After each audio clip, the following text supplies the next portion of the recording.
Hey everyone, Derek here from Rise Chiropractic, and it's your Monday video. We haven't come up with a name yet. We've had a few different variations of it. Marvelous Mondays and Mojo Mondays. So nothing's really jiving with me yet. So keep adding your suggestions in there, and we can figure that out. Now today, what I want to talk about is sleep. I was going to talk about something else today, but I had a really shitty sleep last night, and I figured let's talk about sleep and what we can do to help us with sleep. Now, sleep is one of the big things that we kind of talk about here in practice, mainly with our sitting, sleeping, standing class and protocols. So we'll be going through a few of those things. We'll be going through what you can do in the nighttime, going through what you can do in the daytime, and stuff you can do to kind of get your atmosphere ready for you. All right? So, where should we start? I find with a lot of people, they think they need a new mattress when really they need a new pillow. Now, don't get me wrong, a good mattress is really, really great. It's really good to invest in them. If you are looking for a mattress, I recommend you go to bedbuyer.com.au, reviewed by chiropractors, making sure that and they give them a full rating on everything you do.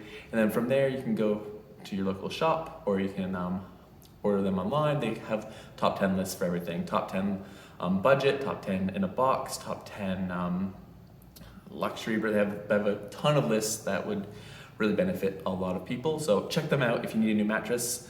And yeah, but big thing is pillows.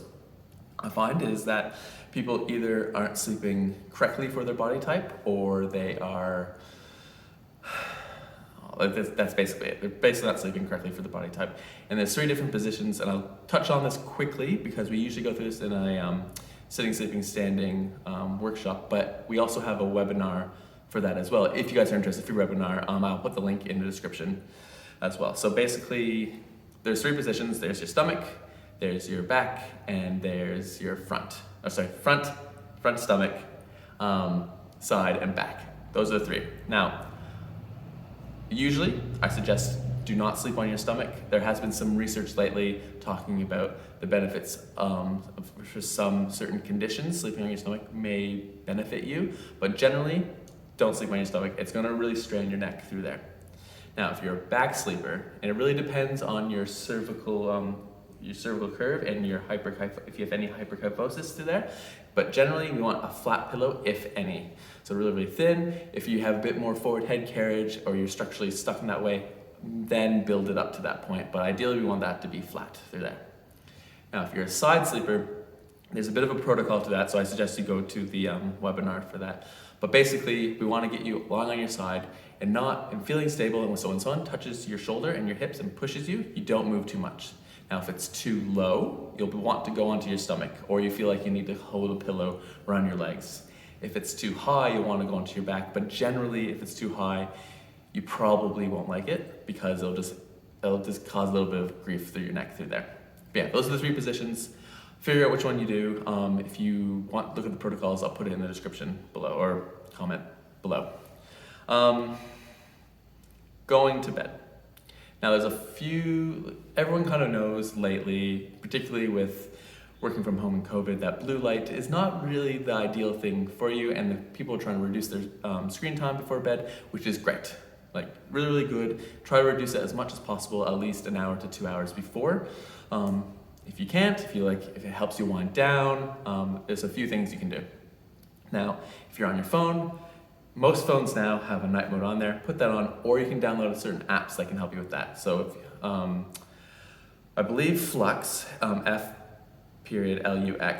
is really, really well, works really, really well on Apple. I think Android's a little bit different through there. I gotta confirm that, but check out Flux. Really good for your phone or your computer, and you can change the red light component of that to really get that red light going instead of the blue light. And it's really important because the blue light increases our stress response, gets us going, revs us up, and we want the opposite of that. We want that to calm us down. Another thing you can do, you can get blue light filter glasses. We sell a few pairs in here for daytime and nighttime. So we have the Baxter Blue glasses. The daytime, they have a nice clear one. They just released a new nighttime one. I might post a photo in the comments below. If you're on Facebook, if you're on Instagram, just head to our Facebook page. You can see that through there. But they're a nice orange tinge, and they'll help kind of block any extra blue light coming on. Also, really good for flying on planes with that. It really helps block out the light, blue light through there, and helps you kind of acclimatize to the new time. But let's be honest, we're not traveling anywhere soon, so that's just a future thought for you. Now, sleep time, the atmosphere itself, we want to make sure that everything is pitch black. Nice and black, no little lights. Even if you have a little like a fire alarm, maybe you can put a little bit of tape on it, nothing that will stir you. If you can get some blackout curtains for your room as well, that'd be really, really good. And yeah, making sure it's proper temperature for you. I know we all have partners and some of them may kick us, and there's always that to consider. And if you have kids, probably one of the reasons why I didn't get much sleep last night, we have to take that with a grain of salt. And that's where kind of what I'm looking for, like timelines and procedures, how to schedule your day may be more beneficial. Well, it's beneficial for everyone, but it's kind of important to kind of take those on maybe a bit more in more detail through there. Yeah, so those are the main atmosphere ones. It's kind of basic stuff through there, but make sure you are, if you're a hot bod, make sure it's a bit cooler for you. If you're a cold person, make sure it's a bit warmer for you. Really basic stuff, you all know it. Just make sure you implement it. And finding your right pillow height when you're in bed, don't settle, keep going until you find it. So there's a few other pillows you can get out there. You can either build up your height-wise with your pillows with towels, or you can get like a modular pillow, which like we have here in practice. Yeah, so procedure during the day. Now, everyone is different.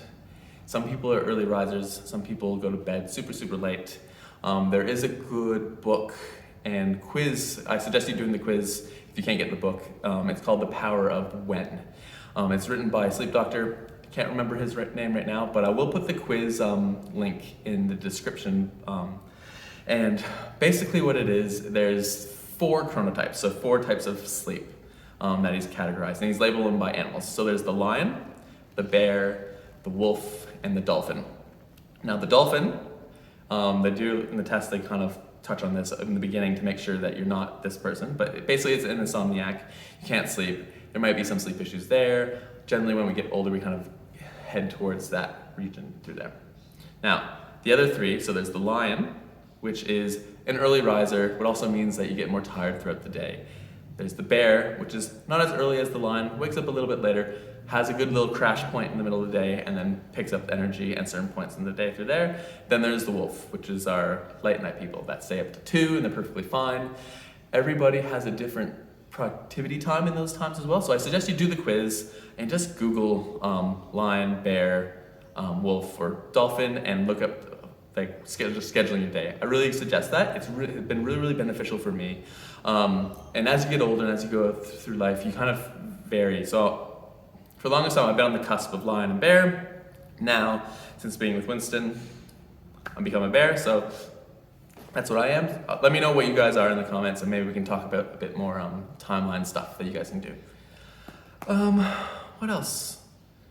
Doing things throughout the day that calms you down. So there's a lot of stress in our lives, and a lot of stress adds to increased energy usage, and increased energy usage equals more tired and more stressed. If you're stressed, you're gonna have shittier sleep, and you're gonna have more vivid dreams, which will keep you up even more through there. So do things that help de-stress your body. So lie on a posture pole 10 to 15 minutes a day.